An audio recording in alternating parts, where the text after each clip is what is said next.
Repeat చేయండి, ఇప్పటికే మీ time అయిపోతుంది.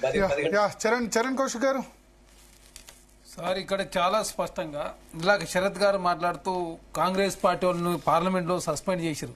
కాంగ్రెస్ పార్టీలోని వ్యక్తిగత విషయాల మీద గొడవ చేసిన సస్పెండ్ చేసిరా. శీతాకాల సమావేశాలకు సంబంధించి 2023లో 146 మందిని ఒకేసారి సస్పెండ్ చేశారు. ఎందుకు? భద్రతా వైఫల్యం మీద ప్రశ్నించినందుకు. కాంగ్రెస్ పార్టీకి 48 మంది ఉంటే 41 మందిని సస్పెండ్ చేశారు. అంటే భద్రతా వైఫల్యం మీద ప్రశ్నించొద్దా? ఇక్కడ కాంగ్రెస్ పార్టీ మేము ప్రశ్నించొద్దని చెప్పినావా? అనవసరంగా అసెంబ్లీ సమావేశాలను తప్పుదారి పట్టించే అడిగారు సార్. మరి 10 సంవత్సరాల కాలంలో మీరు ఎందుకు వెళ్ళలేదు సార్? మన హరీష్ రావు గారు నైతిక విలువల కమిటీ ఎక్కడ వేసింది సార్? మొన్న బట్టి విక్రమార్క గారు చెప్పారు కదా, 2018లో భూ అక్రమాల మీద కమిటీ వేస్తామని చెప్పారు, మాట తప్పిరని చెప్పారు. 3 సార్లు వేస్తామని చెప్పి 3 సార్లు వేసిన కమిటీ రిపోర్ట్ అని చెప్పి చాలా స్పష్టంగా బట్టి విక్రమార్క గారు చెప్పారు కదా. అదే కాకుండా నైతిక విలువల కమిటీ 2014 నుంచి 2023 వరకు బీఆర్ఎస్ ప్రభుత్వం కాన్స్టిట్యూట్ చేయలే. ముఖ్యమంత్రి గారు మాట్లాడుతుండేది ఆ విషయంలో నైతిక కమిటీలో అని చెప్పి వారే వేసినట్టు ఏనప్పుడు కాము ఉండాలి కదా. అదే కాకుండా ఇక్కడ అంటే కడియం సీఏ గారిని అవమానిస్తే బీఆర్ఎస్ పార్టీని సస్పెండ్ చేయొద్దని చెప్పి అదేవిధంగా శరత్ గారు కోరుకుంటారా? అంటే దళితులను అవమానిస్తే సస్పెండ్ చేయకుండా ఉండాలని చెప్పేసి శరత్ గారు కోరుకుంటారా? అంటే బీఆర్ఎస్ పార్టీ దళితులకు అంటే అవమానిస్తే వాళ్ళని సభ్యులు అసెంబ్లీలో అట్టినే కంటిన్యూ చేయాలని చెప్పి కోరుకుంటారా వీళ్ళంతా? కాబట్టి చాలా స్పష్టంగా 4 దశాబ్దాల నుంచి తెలంగాణ రాష్ట్రంలో రాజకీయాలు ఉన్నటువంటి ఒక టీచరు లెక్చరర్గా పనిచేసినటువంటి సిఆర్ గారు వారికి అవకాశం ఉంటే వారు మాట్లాడుతుంటే సైగలు చేసి కాల్ చేస్తామని చెప్పి కౌశిక్ రెడ్డి గారు అన్నందుకు వారిని సభ నుంచి సస్పెండ్ చేసి తప్ప ఏదో కాంగ్రెస్ పార్టీ మమ్మల్ని ఏదో ప్రశ్నించినందుకో లేకపోతే మమ్మల్ని ఏదో ప్రశ్నలు అడగొద్దని చెప్పి కాంగ్రెస్ పార్టీ సస్పెండ్ చేయలే. ఇంకా ప్రతిపక్ష నాయకులు అసెంబ్లీ రావాలి, ప్రజా సమస్యల మీద సలహా సూచనలు ఇవ్వని చెప్పి కాంగ్రెస్ పార్టీ కోరుతున్నప్పుడు వాళ్ళు సభలో ఉండి ప్రజా సమస్యల మీద అడిగితే ప్రభుత్వం సమాధానం చెప్పడానికి సిద్ధంగా ఉంటే ప్రజా సమస్యల మీద ప్రశ్నించకుండా అనవసరంగా ఏదో అంశాన్ని తీసుకొచ్చి తప్పుదావ పడించే ప్రయత్నం చేసినప్పుడు, అదేవిధంగా సభలో ఉన్నటువంటి వ్యక్తిని అవమానించినప్పుడు మాత్రమే సభ నుంచి సభలో ఉన్న సభ్యులంతా కోరిక మేరకు బీఆర్ఎస్ పార్టీ సంబంధించినటువంటి సభ్యులను సస్పెండ్ చేశారు. నిన్న అధ్యర్థి ఈరోజు కౌన్సిల్లో ఉందాగా ఉండాల్సినటువంటి పెద్దల సభలో కూడా అదే అసెంబ్లీ జరిగిన అంశం విషయంలో ఏకంగా మంత్రి గారి అంశాన్ని పదే తీసుకొచ్చే ప్రయత్నం. మరి అసెంబ్లీలో జరిగినటువంటి కడియం సీఆర్ గారు జరిగిన అవమానం మీద కౌన్సిల్లో ఉన్నట్టు పెద్దలు కూడా మాట్లాడే పరిస్థితి. ఆ మంత్రి గారి అంశాన్ని తీసుకురావాలా, సభ నుంచి వాకౌట్ చేసి వెళ్ళిపోవాలని ఒక దురుద్దేశంతో బీఆర్ఎస్ పార్టీ పన్నాగంలో భాగంగా మాత్రమే సభ నుంచి సస్పెండ్ చేసిరు.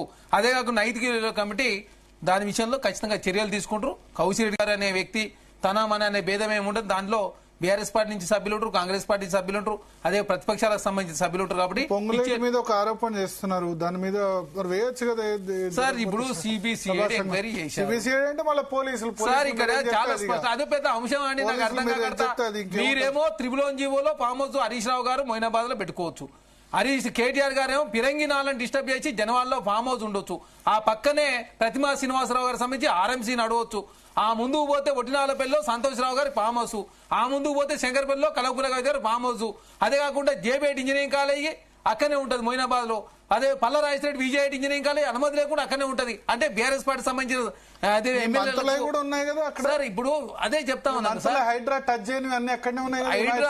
ఇప్పుడు హైడ్రాకి దీనికి సంబంధం లేదు.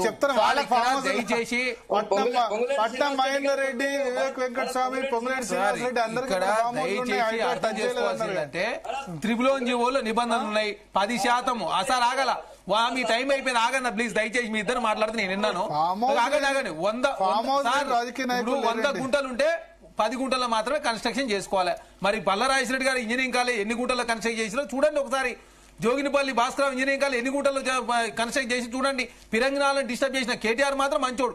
2 లక్షల ఎకరాలు త్రిబులోన్ తీసేసి తెలంగాణ సర్వనాశనం చేసే ప్రయత్నం, హైదరాబాద్ సర్వనాశనం ప్రయత్నం చేసి ఈనాడు గండిపేట హిమ్మత్ సాగర్ గురించి బీఆర్ఎస్ పార్టీ నాయకులు మాట్లాడుతూ నవ్వుకుంటారు.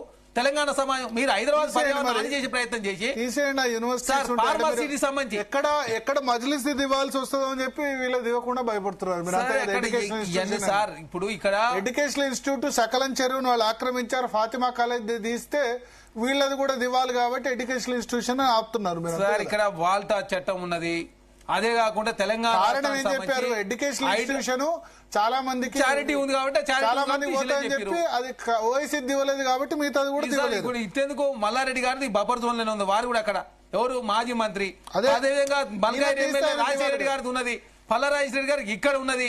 అరే అందరికీ ఉన్నాయి అక్కడ. ఇప్పుడు ఎడ్యుకేషన్ సంబంధించి కాంగ్రెస్ పార్టీలో నుంచి వేరే వాళ్ళ దిశలే కదా. కాబట్టి అనవసరంగా బీఆర్ఎస్ పార్టీ ఏంటంటే ప్రశ్నల విషయంలో మాట్లాడితే కాంగ్రెస్ పార్టీగా మేము స్వాగతిస్తాం. కాంగ్రెస్ ప్రశ్నించాలని కోరుకుంటాం సార్. ఇందిరా పార్క్ దగ్గర ధర్నా చౌక్ ప్రారంభించి ఎందుకు ధర్నాలు చేసుకుని ప్రజా సమస్య తెలవాలని చెప్పి ఇందిరా పార్క్ దగ్గర ధర్నా చౌక్ ప్రారంభించినాం. అదే కాకుండా తెలంగాణ రాష్ట్రం మీడియా మీద ఆంక్షలు పెట్టలే ఇప్పటివరకు. మీరు V6ని, ABN, వెలుగుని, అదేవిధంగా ఆంధ్రజ్యోతిని అది బ్యాన్ చేసిన వాళ్ళు మీరు, TV9 రవిప్రకాష్ గారు అరెస్ట్ చేసిన వాళ్ళు మీరు, తీర్మానం మళ్ళీ అరెస్ట్ చేసింది మీరు, తొలివేలు రగన్ అరెస్ట్ చేసింది మీరు. కాంగ్రెస్ పార్టీగా మేము ఏదైనా కాంగ్రెస్ పార్టీ ఇది చేసింది అది చేసింది అని చెప్పి కాంగ్రెస్ పార్టీ బురదలే ప్రయత్నం. నమస్తే తెలంగాణ, T-News, తెలుగు స్క్రైబ్ ఇంత కాంగ్రెస్ పార్టీ విషయం చెప్తున్నా కూడా ఎక్కడ కూడా వారి మీద ఆంక్షలు కూడా విధించని పరిస్థితి మనం చూస్తా ఉన్నాం. కాబట్టి చాలా డెమోక్రేటిక్ గా కాంగ్రెస్ పార్టీ ముందుకు పోతా ఉంది. మీరు అసెంబ్లీ ఏనాడని చర్చ జరిగినాయని బీఆర్ఎస్ ప్రభుత్వంలో చర్చలే జరగలేదు. ప్రతిపక్షాలకు అవకాశం ఇవ్వలేదు. ప్రజా సమస్యలు మాట్లాడి మేము అవకాశం ఇవ్వకుండా ప్రతిపక్ష నాయకుడు అసెంబ్లీ రాకుండా జీతం తీసుకునే మాత్రం అది కరెక్ట్ అట. కాంగ్రెస్ పార్టీ ప్రతిపక్ష నాయకుడు అసెంబ్లీ రావాలంటే మాత్రం కాంగ్రెస్ పార్టీ తప్పుపడే ప్రయత్నం చేస్తే ఇట్లా. ఇంకోటి కౌశిక్ రెడ్డి కొత్త సభ్యుడా, గతంలో వారు ఎమ్మెల్సీ విప్పుగా పనిచేశారు, ఇప్పుడు ఎమ్మెల్యేగా ఉన్నారు. ఎమ్మెల్యేగా ఉండి కడియం శ్రీ గారిని అవమానపరిస్తే దాని విషయంలో సస్పెండ్ చేస్తే దాన్ని కాంగ్రెస్ పార్టీకి ఆపాదించి ముఖ్యమంత్రి గారు ఇది మాట్లాడారు అది ముఖ్యమంత్రి గారు మాట్లాడారు. ఎవరు మాట్లాడతారు? సభానాయకుడు ముఖ్యమంత్రి గారు కాబట్టి ప్రతి ప్రశ్నకు సమాధానం చెప్తారు. ఆనాడు కేసీఆర్ గారు సభకు వచ్చింది లేదు, సమాధానం చెప్పింది లేదు, అసెంబ్లీ నడవించింది లేదు. కాబట్టి తెలంగాణ రాష్ట్రంలో కాంగ్రెస్ పార్టీ మీద ఇంకోటి ఏమో రామచంద్రరావు గారు అంటారు. ఏమంటారు? ప్రభుత్వ ధనాన్ని గుళ్ళకెట ఖర్చు పెడతారని చెప్పేసి రామచంద్రరావు గారు నిన్న మాట్లాడు. అంటే భారతీయ జనతా పార్టీ హిందువుల ఓట్లు మాత్రం కావాలి, ప్రభుత్వం మాత్రం ఖజానా నుంచి గుళ్ళను డెవలప్మెంట్ చేసే ప్రయత్నం కోసం పైసలు ఖర్చు పెడితే మాత్రం దాన్ని మీరు చేద్దని చెప్పి ఖజానా నుంచే ఎండోమెంట్ డిపార్ట్మెంట్ ఏది సార్ మూసి ఇప్పుడు మన కడుతున్న దేవాలయం సంబంధించి ఎండోమెంట్ అనుకుంటా సార్. ఏదైనా కానీ ప్రభుత్వం నుంచి మీరేం కాదు, అది మీరు కాదు, 700 కోట్లు యాదాద్రి ఎండోమెంట్ బడ్జెట్ కాదు, ఎండోమెంట్ బడ్జెట్ ఇస్తారు బడ్జెట్ లో కట్టారు సార్. ఏదైనా గుర్తుపెట్టుకోవాలి, బడ్జెట్ యాదాద్రి ఎండోమెంట్ బడ్జెట్ కాదు, ప్రభుత్వ ఖజానా నుంచి పెట్టారు. ఇక్కడ కూడా ఎండోమెంట్ బడ్జెట్ ప్రభుత్వం ఏదో ఒక బడ్జెట్ తో కడితే సార్ హిందువులకు సంబంధించి ట్యాక్సులు పెంచవచ్చు భారతీయ జనతా పార్టీ. హిందువుల ఓట్లు మాత్రం కావాలి. హిందూ దేవాలయ డెవలప్మెంట్ చేస్తే మాత్రం GST వేస్తారు. కేంద్ర ప్రభుత్వం ఏం చేసి GST గుళ్ళ మీద GST, తలనీలాల మీద GST, కొబ్బరికాయల మీద GST, రూమ్ల మీద GST వేసిన భారతీయ జనతా పార్టీ హిందూ ధర్మాల గురించి కావాలి. హిందువుల ఓట్లు మాత్రం భారతీయ జనతా పార్టీ కావాలి. ఈ రామచంద్రరావు గారు నిన్న మాట్లాడితే తెలంగాణ సమయం నవ్వుకోపోతే ఏమంటారు చెప్పండి. అరే కాంగ్రెస్ పార్టీ ప్రజాదరణ ఎట్లా వృధా చేస్తుంది, గుళ్ళ మీద ఎట్లా ఖర్చు పెడతారని చెప్పేసి రామచంద్రరావు గారు మాట్లాడితే ఏం సమాధానం చెప్పాలి చెప్పండి.